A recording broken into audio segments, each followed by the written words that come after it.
Hi guys, welcome back to my channel. Welcome back to another meal prep video. So I have a couple of lunches that I prep for the week. Also, I am prepping some snack boxes. I hope these videos motivate you to get out there and do some meal prepping of your own.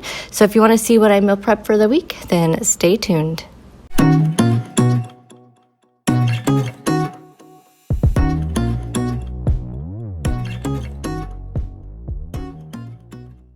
So the first thing I need to prep is going to be some pork rinds. I am going to be making some breaded chicken tenders. So in my food processor here, I am just grinding up some pork rinds. I like to just grind up every bag that I have, and then that way I can keep them in the freezer, and I always have pork rinds on hand. These freeze really well, and they don't freeze solid. They still freeze, loose, and so you don't have to thaw it out or anything before you use it. That's what's really nice about freezing crushed up pork rinds. Okay, so I'm just getting my breading kind of station here ready. First thing you want to do is make sure your chicken tenders are dried off really well. So I always just have mine on top of a couple of layers of paper towels, and then I just take a top layer and just really dry them off. This will ensure that the breading stays on and doesn't just fall right off. So that's what I'm doing here. I'm adding a little bit of seasoning to the egg itself. I'm just adding some everyday seasoning from Trader Joe's and some salt. And so what I have here is I have a bowl with some almond flour in it. So the first thing you want to do is dip your chicken tender in the almond flour. Shake it off really well, but still make sure that there is an even layer of almond flour all over your chicken tender. And then you're going to dip it in the egg, and again, make sure that the whole entire chicken tender is covered with the egg, and that's because the pork rind is only going to stick to where the egg is at, and the egg is going to stick really well to where the flour is at. So then you want to take the tender and put it into the pork rinds, and you're just going to kind of make sure you really push those pork rinds into the chicken to make sure that the mixture stays on there.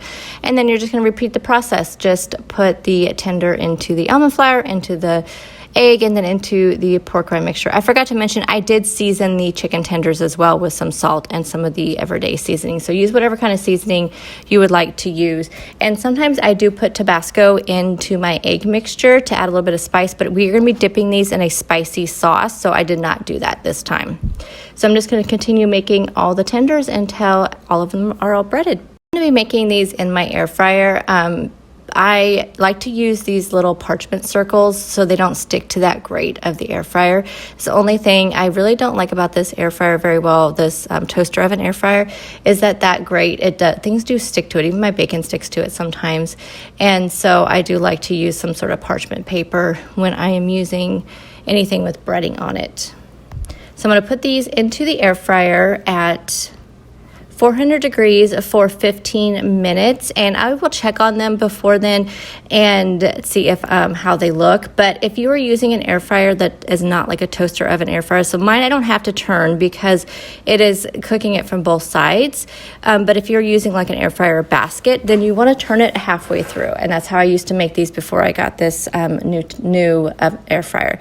So this is what they look like when they come out. They are so crispy, the breading stays on, and now we're going to make some bang bang sauce to go along with this. Now, bang bang sauce typically goes with shrimp from what I could see. It kept popping up on my Pinterest, and I thought, you know what, why couldn't you have it with chicken? So in my bowl here, I am adding in 3/4 of a cup of mayo and 6 tablespoons of this sambal. I don't even know how you pronounce it, but it's basically chili garlic paste is what it is. And then you want to add in 6 teaspoons of sriracha. You guys, this is spicy. So if you don't like spicy things, you definitely want to just dip these in some ranch or something like that. And then you're also going to add in 3 teaspoons of any kind of sweetener you like. I'm just using my pure sweetener that I use in my coffee since it was right there in front of me. And then you're just going to stir this all together, and you have a really super spicy sauce. I'm going to put these in some little containers that I can take with me to work. So this will be my yummy dipping sauce for my chicken tenders. The second lunch option that I will have this week is going to be some keto chicken enchiladas. So I need to start off by making the sauce. So in my saucepan here, I am pouring in 2 cups of chicken bone broth. And then I'm going to bring that to a boil. Once it comes to a boil, I'm going to add in 1 teaspoon of xanthan gum. You always want to add xanthan gum to warm or hot liquids, or else it'll solidify, and then you can never get it to get unsolidified. So once that is starting to thicken up a little bit, then we're going to add in the next ingredient, which is going to be 1 cup of sour cream, and then also 4 ounces of green chilies. And you can get the mild, medium, hot, whatever you want to get, depending on your level of, heat. If you get the mild, then this will not be spicy at all. So I'm adding in the green chilies, and then you want to just give that a good stir, and then we're going to set that aside until we need it for the enchiladas. I am using a rotisserie chicken for the chicken meat in these enchiladas, so I'm just going to go ahead and get all the chicken off of the bones, and then we'll be ready to move on to the next step. So the next step is going to be to make our filling. So I have about 2 to 3 cups of the diced up rotisserie chicken. I would go ahead and use about 1.5 cups to 2 cups because I did not use all of my mixture. And then I'm also adding in just a little bit of minced onion, and then 1 cup of Monterey Jack cheese. You can use any kind of cheese you want. So I'm going to give that a good stir, and then I'm going to add in the salsa verde sauce, and I'm just adding in 1/3 cup of the salsa verde sauce, and I did get this in medium for myself. So you're going to give that a good stir, and then you're going to take a casserole dish, and I think mine's like an 11x7, I think is what I'm using, and you're just going to pour some of that sauce in the bottom of that dish. And then we're going to make our enchiladas. So I am using some chicken lunch meat. Now I'm going to tell you guys, after making this, I wish I would have gotten some kind of like bigger slices of the lunch meat. So like something maybe cut from your deli, because these were just those, just the packages of lunch meat that you get that are already all sliced up. So I used like 3 slices, as you can see here. Put some of the meat in the middle. It was falling out, so I just had to get really creative and make sure that some of them were doubled up. So it was a little bit difficult, but these did turn out really well as far as taste-wise, and I think I would definitely make these again. But again, like I said, I think I would use ones maybe cut from the deli that were a little bit larger. You'll see later on this meal prep, I make some ham roll-ups. A slice of lunch meat that large, I think would work perfect for these, but these still turned out okay. It just was a little bit more difficult to work with. So as you can see here, you just put some of the filling in the middle, and then you just roll it up, put it into your casserole dish, and just continue it until you get however many you want to make. I wanted to do 8 of them because I wanted to make 4 lunches out of this. So I'm just going to continue doing that until it's all done. I did weigh out some of the lunch meat ahead of time, and 1 serving, which is 1 ounce, is about 3 slices of this lunch meat. So that's why I try to use 3 slices for each of the enchilada roll-ups. But there's a couple times I had to kind of piece together some because they were ripping. So again, find some really good lunch meat. Maybe some thicker lunch meat would have been a lot better too. Maybe this was just too thin. I tried to find the thickest kind I could at my store, but I didn't go to a store that had a deli, and so I really didn't have a choice on what kind to get. So anyway, just keep rolling them up until you get your desired amount of enchiladas, and then I'll show you the next step. Okay, so now that all the enchiladas are rolled up, I am putting 1/2 cup of that sauce on top. I put about 1/2 cup on the bottom as well, so I'm putting about another 1/2 cup on top, and then I'm going to add on another cup of the Monterey Jack cheese. I'll just sprinkle that on top, and then this is going to go into a 350-degree oven for about 20 to 25 minutes. You're really just melting the cheese because everything is cooked inside.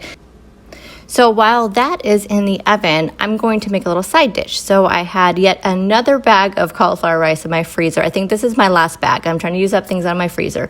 I had some red bell pepper and green bell pepper that I had put into the freezer that I did not use up last week. So I'm putting some of that in my skillet here with some red onion I also had in the freezer. So I'm just going to saute that up a little bit. And meanwhile, I have a bag of cauliflower in the microwave steaming and getting ready to put in here with this. So I am going to add in that cauliflower. give it a good stir. And then I'm just going to add in a little bit of that salsa verde sauce. I just added in just a tiny bit of it in there, probably about a 1/4 cup. And I just thought, well, this may just be a yummy little like kind of green chili salsa verde rice side dish. I really made it up, y'all. Anyway, then I'm also adding in just a little bit of Monterey Jack cheese to make it cheesy. And I just thought this would be a really good side dish for my enchiladas. Okay, time to start plating up my meal prep bowl. So I'm just putting in some of that cauliflower mixture. Whoa, that stuff was hot, wasn't it? And then next we're going to put in our enchiladas. So as you can see here, they turned out really good. I'm just putting 2 of them in each of my meal prep containers here. And I think this is going to be a really filling, protein-filled lunch. I cannot wait to have it. I'll probably have some tomorrow for sure, and I will let you guys know in my daily vlogs how these all turned out. They're cheesy, that's for sure. As you can tell, they're really cheesy. Next, we are going to work on some protein snack boxes. So I'm going to make some hard-boiled eggs. So I just put in about a cup of water in my pressure cooker, and I'm adding in some eggs. I just have some eggs left over from last week I wanted to use up. So I have about, I think, 6 or 7 eggs here. So they're going in my pressure cooker. I'm going to cook these on the steam setting for 4 minutes, and then I will let them naturally for 5 minutes or for 4 or 5 minutes, and then put them into an ice bath. So they sit in this ice bath for at least 5 minutes, but really just until I can get to them. So they probably sat in there for more like 10 to 15 minutes while I was doing the rest of the protein boxes. So I'm just going to sit those in there. I'll add some water to that ice, and I'm going to let them sit, and let's work on our roll-ups. I'm taking a slice of ham. So see how big this is? I think if I had chicken slices this size, these would have been perfect for those keto enchiladas. Okay, so I'm taking a slice of ham, and I'm adding on 1 tablespoon of cream cheese. And then I'm going to spread that all around with a knife, and then we're going to take a pickle, and we are going to, actually I think first I'm taking some of the everything but the bagel seasoning and putting some of that on there. And then I'm taking a pickle, and we're going to roll it up.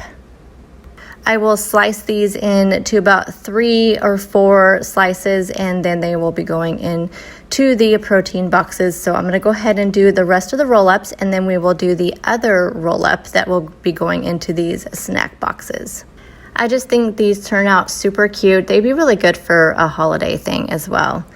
The next ones we're going to do is some pastrami and string cheese roll-ups. So I'm just taking 2 slices of pastrami. It's really thin sliced pastrami. And I have some of those jalapeno cheese sticks, like a string cheese. And so I'm just going to do those, and then I will be slicing those in half. And then next we will go ahead and peel the eggs. So if you guys have made it this far in the video, why don't you see if you can find an egg emoji and put it down there in the comment section.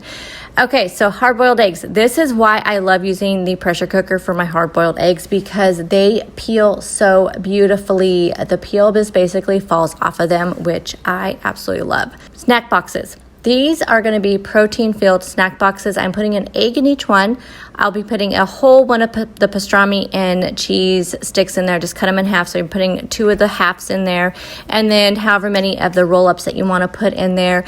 I really need to up my protein. I've been watching my macros, and upping my protein is something I really need to do. So I thought this would be a good way to do it, and without like having something sweet, which is what I usually have. So I thought this would be a nice alternative to that. Be sure to check out the description box of this video. I will have all the recipes linked down below. And also, if you do try any of these recipes, tag me on social media. All my links will be down in the description box as well. And I'd love to see your guys' recreations, and let me know what you guys are meal prepping for the week. I like to hear what you guys are meal prepping because it gives me ideas. I get a lot of ideas from your guys' comments. So thank you guys again so much for taking time out of your day to watch this video. I just appreciate you guys so much. Also give this video a thumbs up if you like meal prep videos. If you're not subscribed, I hope you will take a moment to do so, and I'll see you guys in the next video. Bye guys.